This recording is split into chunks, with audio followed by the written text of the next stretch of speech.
ஸ்ரீராமச்சந்திர பரபிரம்மணே நமஹ. பள்ளத்துலேருந்து அசுர கர்ஜனை காதில் விழுந்ததுன்னும் அண்ணனினுடைய குரலை நான் கேட்கலைன்னு சொல்கிறார் சுக்ரீவன். இதையெல்லாம் வச்சு என்னுடைய தமையன் இறந்துட்டான்ற முடிவுக்கு வந்தேன்.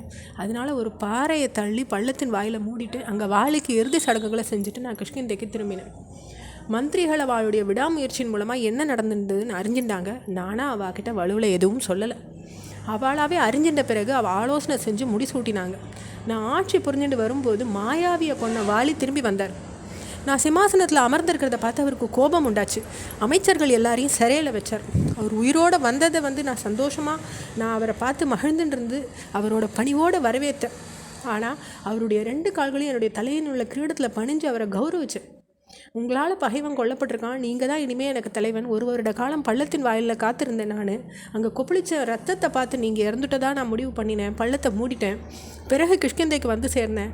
பட்டம் சூட்டிக்கணுன்ற ஆசை எனக்கு இல்லை, விரும்பவும் இல்லை. நான் அதை மக்களாலையும் மந்திரிமார்களாலையும் தான் இந்த முடிவு எடுக்கப்பட்டது. அதனால் என்னை மன்னிச்சுக்கோங்க. நீங்கள் இல்லாத நேரத்தில் முறையாக காப்பாற்றி ராஜ்யத்தை உங்ககிட்ட தான் ஒப்படைச்சிருக்கேன். இப்போது அரசன் இல்லாத தேசமாகிடக்கூடாதுன்ற ஒரே காரணத்துக்காக மற்றவாளுடைய கட்டாயத்துக்கு இணங்கி நான் ஆட்சியில் அமர்ந்துட்டேன். என் மேலே நீங்கள் கோபம் கொள்ளக்கூடாதுன்னெலாம் நடந்தது ரொம்ப பணிவோடு சொல்கிறார் சுக்ரீவன். ஆனால் வாலி ரொம்ப கொடுமையான வார்த்தைகளால் திட்டுறார் சுக்ரீவனை. பிறகு மற்றவாளை பார்த்து மிக கொடியவனான மாயாவி என்னை சண்டைக்கு அழைச்ச விவரம் உங்களுக்கெல்லாம் தெரியும். நானும் சுக்ரீவனும் அவனை பின்தொடர்ந்து போன போது அவன் ஒரு பெரிய பள்ளத்தினுள்ள புகுந்தான்.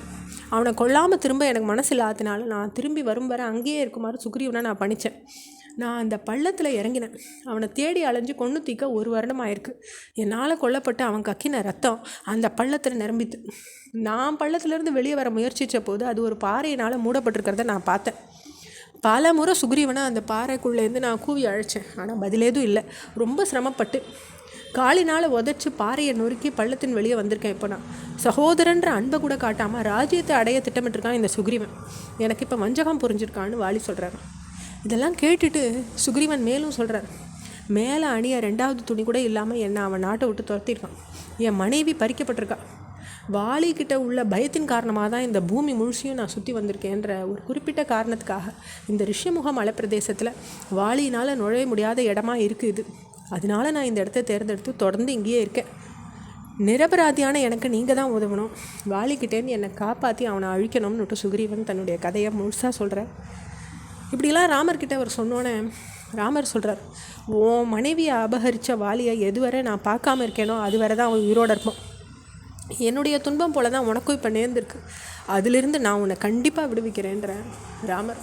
இதெல்லாம் கேட்டு ரொம்ப மகிழ்ச்சி அடைகிறார் சுக்ரீவன். படைப்புகளெல்லாம் அழிய வேண்டிய காலத்தில் தகிக்கக்கூடிய சூரியனை போல எல்லா உலகங்களையுமே உங்களுடைய அம்புகளால் அழிச்சு விடக்கூடிய ஆற்றல் உங்களுக்கு இருக்குன்றது எனக்கு நன்னா புரியுறது. அதே சமயத்தில் வாலியினுடைய திறமை பற்றியும் சொல்கிற கடமை இருக்குன்றார் சுக்ரீவன். அதை அறிஞ்சின்ற பிறகு என்ன செய்யணுமோ அதுபடி நீங்கள் செய்யுங்கன்னு ராமர்கிட்ட சொல்கிறார் சுக்ரீவன்.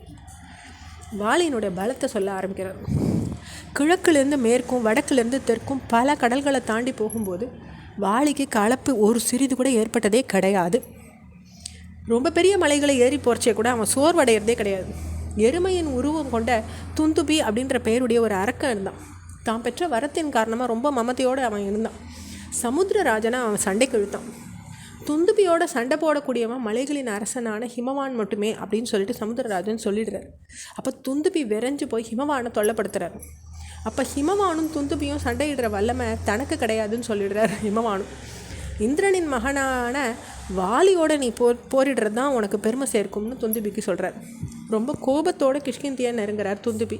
வாலியை சண்டைக்கு அழைச்சார். துந்துபியை எதிர்க்கிறதுக்கு இணங்கின வாலி ரொம்ப அனாயாசமாக அவரை தரையில் அடித்து கொன்னுடுறார். துந்துபியின் உடலில் பல பாகங்களை ரத்தம் வழிய தொடங்கிது. அந்த நிலையில் வாலி துந்துபியை தூக்கி எறிய அவன் உடல் வெகு தூரத்துக்கு அப்பால் போய் விழுந்துடுத்து. 4 திசையிலையும் ரத்தம் செதறி சிந்தித்து. அப்போ உடல் சென்று விழுந்த இடத்துல தான் மதங்க முனிவரனுடைய ஆசிரமம் இருந்தது. அங்கே தான் வாலி தூக்கி எறிஞ்சிட்டார். புனிதமான அந்த ஆசிரமத்தை இப்படி பாழாக்கப்பட்டதை பார்த்த மதங்க முனிவர் தரையில் விழுந்து கிடந்த எருமையின் உருவம் கொண்ட அந்த துந்துபியின் உடலை பார்த்தார்.